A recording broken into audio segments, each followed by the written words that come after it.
ইটিঝরা ধারাবাহিকে দেখেছিলাম আমরা রায়কে নিয়ে যেতে এসছে কোয়েলেরই লোক। ও ভাবছে স্কুল থেকে পাঠিয়েছে, সকলে কান্নাকাটি করছে, ভালো মন্দ খাইয়েছে রায়কে।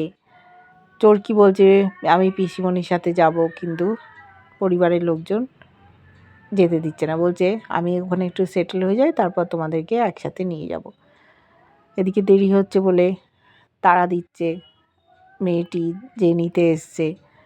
স্রোত বলছে দিদিভাই এরপর আমার মন খারাপ হলে কার কাছে আসবো? বলছে তোরা একদম দুঃখ করিস না, তুই ভালো করে পরীক্ষাটা দে, আমার একটু বাইরে যাওয়া দরকার। ওদিকে অনির্বাণও চলে যাচ্ছে বাইরে, কোথায় যাচ্ছে জানি না, তারও রাতের ট্রেন।